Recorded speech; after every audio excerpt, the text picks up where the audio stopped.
Not at all. Good morning to you guys as well. Thanks for having me on today. With the 1-5 start to the Sun Belt, obviously not the start that we wanted. However, I think we're in a great position now with 12 games left with our bye week to kind of self-reflect on where we're at. We've played a top half of the league, and I think we were exposed in a couple areas that we're cleaning up this week, and we're excited about the games ahead. The league is very difficult this year, and I think from what we're seeing across the board is anybody can beat anybody on any given night. You can win or you can lose, and I think that's what's exciting about our next 12 games. Thank you very much, Coach. As a reminder, members of the media, star 1 to get in the queue. Our first questions come from Steve Baer with the Watauga Democrat-Gazette. Please go ahead, Steve.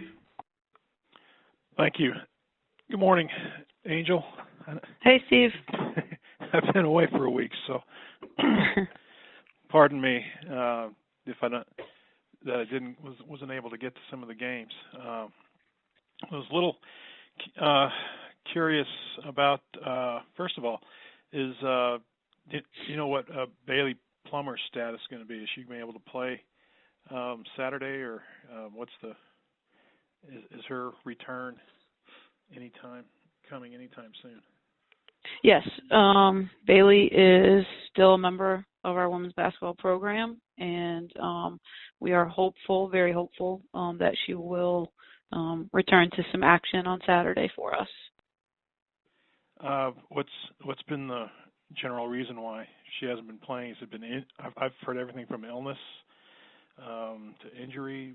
Just wonder if you can shed a little light on that. You know, I know the one game that you were at, and we discussed it was coach's decision. We've had some things that we've had to work through, and you know, it's really been kind of, I guess, more of a in-house thing with Bailey and myself. And it was really, she's not ill. She did have some illnesses early in the year that kept her out of the lineup, but these have just been some things that her and I have worked through. And like I said, I'm hopeful for her return. Okay. I guess a benefit is someone had to play, and Haley McDonald has stepped in, and would you kind of assess her performance? She looked like she was playing pretty well to me.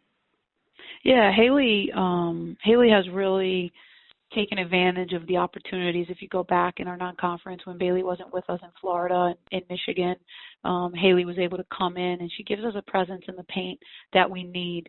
If you look at our stats, it's no lie, we're not shooting the ball well from three-point field goal range at all. We're shooting a lot of them, and we need a presence to get the ball inside, and Haley provides that. Haley's still a work in progress, but you know, Haley's playing now what we expected her to do early on in the year. So we're really proud of her and her ability to kind of step in. And now we feel as though our team's a little bit deeper now with the return of Bailey. Also, Jackie, is it Christ or Christ? I'm not. Christ. Yep, Christ. Christ. How I saw her get some latter minutes of the game that I was there. Is she going to be in the mix more to add some depth there? Yeah, you know, the other night when we were playing against Coastal, they're really tough in the paint, and she's been doing a really good job for us in practice. She was kind of a player that we brought in to do a year of residency with Bailey to learn our system and learn. And over the past couple of weeks, she showed some great growth in practice, gives us a threat inside to score the ball, not afraid in the paint to get physical with players. Like any freshman, it's just a foul, so we always worry about when she goes in. Just defensively, she has a tendency to foul, but super, super aggressive, and you're going to see us look to work her in more as well. Obviously, Bailey gives you a lot of rebounding. Have you been forced to kind of do that by committee, or go ahead, I'm sorry. Yeah, I think from the rebounding perspective, we were able to kind of make up for that. The last game against Coastal with their size, we really were exposed. Their second chance points hurt us a ton. But I think also what Bailey brings is that defensively, teams don't switch on her, and when we play a little bit smaller, teams are able to switch, and they can really shut us down. So she draws multiple defenders in the paint, and so that allows us to open up some easier twos. I think over the past couple games, we've gotten open shots, and we're not shooting a good percentage, but I'm not so sure those are the highest percentage shots that we want for our program. Mm-hmm. And Laney she kind of plays inside, but also is kind of an outside shooter. Even though I think she's listed at 6'1". Has she been increasing her role as more of an inside rebounder, inside scorer? Yeah, that's actually something that Laney and I met about after we got through Saturday's game. We had a meeting, and we were kind of trying to assess where she was at and what was different between now and a year ago. And a year ago, she improved her 2-point field goal percentage substantially, and those were because she was getting shots in the paint. And so if you go back and, like I talked about, self-reflection, how can we get her more of those so she can be the player that she needs for us? And that's one of the things we talked about, tweaking some things this week. We've got to look at her more inside the paint and not just settle on her being a 3-point shooter, because with 3-point shooting, it's just not as a higher percentage shot. So I think she can give us a presence down low. I think that's playing to her strengths, and we just got to do a better job. I got to do a better job of getting her the ball there.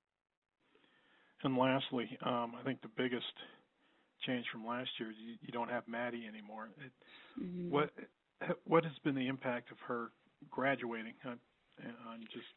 It just seemed like you guys were on the team that was on its way up, and then it's not going the way you'd hoped. Yeah, I don't think. Yeah, it's a lot of leadership, and I'm going to add leadership, competitiveness. Madi made everybody around her better, and her ability to defend, take out another team's top guard, added a layer to our defense. And then offensively, she was able to create her own shot and get in the paint, get rebound, get hustle plays. And we didn't, you think that she plays in the program, she plays with them, that's going to stay with us. And Tiara Wilson was primed for that position. And even when Madi was out last season with concussion, if you go back to those box scores, who stepped up for App? It was Tiara. And then you lose her, and losing those two really, really hurt us. And so I don't feel like in the non-conference we were able to figure out, because if you look at what Pre's been doing and you look at what Laney's been doing, they're giving us, it's not like they're not as good as they were last year. They are. It's just that we're searching for that next player to step up, and I think Brooke has done that in spots, and I think Haley has done that. But I think what would really help us during this next 12-game stretch is that we get consistency from Ashley Polachek, from LaPrisha Stanley, from Laney Gosnell, and from Bailey Plummer. And I think that could help our team finish better than we started.